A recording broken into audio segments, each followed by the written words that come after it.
सर्वज्ञ श्री चक्रधर स्वामी की जय। एक बार एक भक्त जी ने श्री चक्रधर महाराज जी से कहा, उनका नाम था दायम्बा, और उन्होंने श्री चक्रधर महाराज जी से कहा कि जी मैं अब अपने गांव जाना चाहता हूँ, आप मुझे आज्ञा दीजिए। तब श्री चक्रधर महाराज जी ने कहा कि आज आप कैसे जाओगे? आज तो भूत चतुर्दशी है। गांव गांव में देवताओं को बलि चढ़ाई जाती है, और जो भूते हैं देवता है सैरा वैरा उनका संचार होता है, तो आप मत जाइए। तब वो भक्त दायम्बा श्री चक्रधर महाराज जी को हाथ जोड़ करके कहने लगे कि जी मैं आपका भक्त हूँ, क्या कर लेंगी मेरी ये देवताएं? तब श्री चक्रधर महाराज जी कहते हैं कि वो जो देवता है भूत है उनके पास भी एक प्रकार का सामर्थ्य ही है, और वो सामर्थ्य भी हमारे सहायता से ही सिद्ध होता है। तो उनका भी सामर्थ्य हम यशस्वी बना देते हैं। जिस प्रकार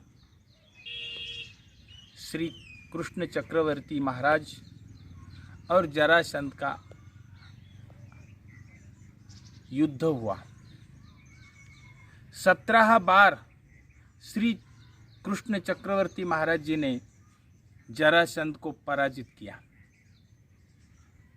तो वो जरासंध उसकी उपास्य देवता महादेव के पास गया, वहाँ तपस्या की, उसने बहुत बड़ी कड़ी तपस्या की और महादेव को प्रसन्न कर लिया। महादेव उसके ऊपर प्रसन्न हुए और उन्होंने कहा कि मांगो, क्या चाहिए आपको, कौन सा वरदान चाहिए, मांग लो।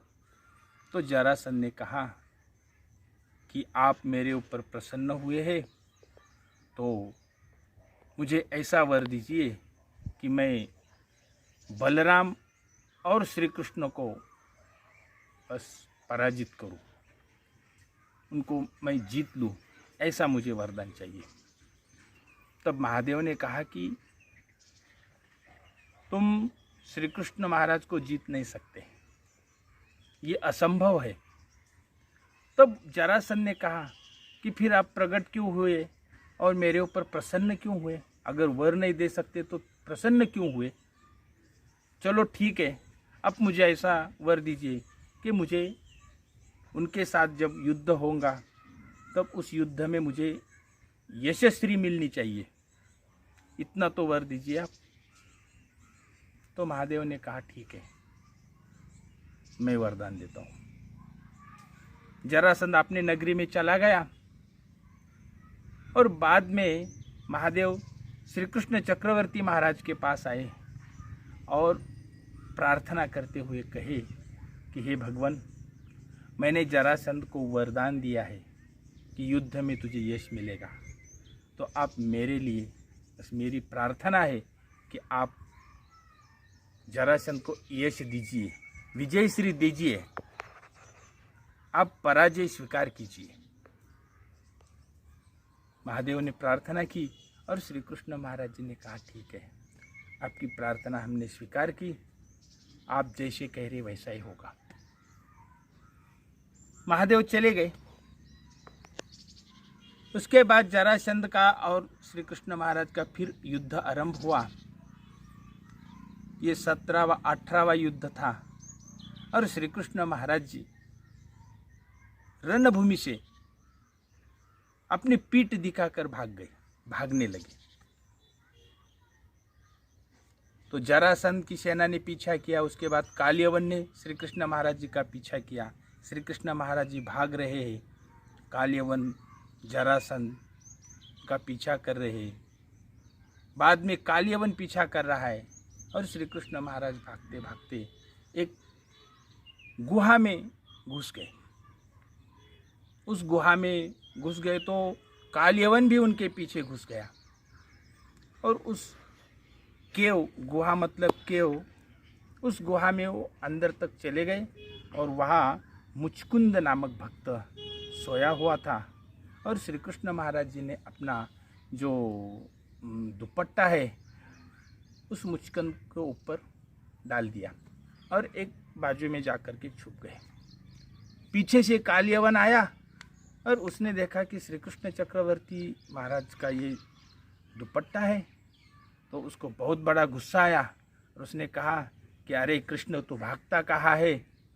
अब तो आया ना मेरे पकड़ में और यहाँ आकर के तू सो रहा है।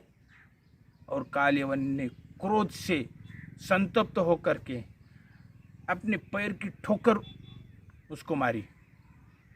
तो जो मुचकुंद सो रहे थे, कई युगों से सो रहे थे, वो उठे और उन्होंने वस्त्र बाजू करके कालयवन के तरफ देखा और देखते ही कालयवन जल के नष्ट हो गया।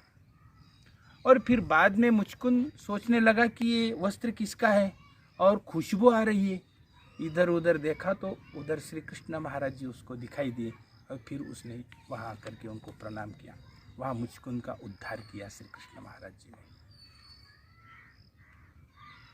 तो ये जरासंध का जो उदाहरण है कि श्री कृष्ण महाराज जी रणभूमि से भागे, तो श्री कृष्ण महाराज जी को रणछोड़ राय नाम मिला।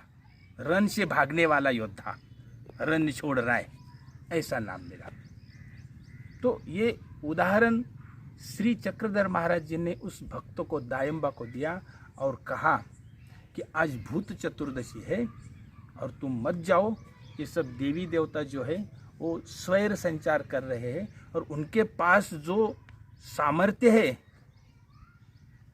उनके पास जो सामर्थ्य है उसका, उस सामर्थ्य का भी सिद्धि को ले जाने का कार्य हम करते हैं। तो इस प्रकार भक्त को ये कहना नहीं चाहिए कि मैं परमेश्वर का भक्त हूँ, मेरा कोई बिगाड़ नहीं सकता। जैसे कि आरती में कहते हैं कि तेरे बिना मुझे डर न हो किसी का। डर तो होना चाहिए, इसीलिए कि हमारे संत महंत कहते हैं कि न पालते का दिन है, आज न पालता है, न पालती भूमि के ऊपर मत जाइए। अगर गए तो वहाँ कुछ अपने ओर से उस देवता स्थानों का अनादर मत कीजिए।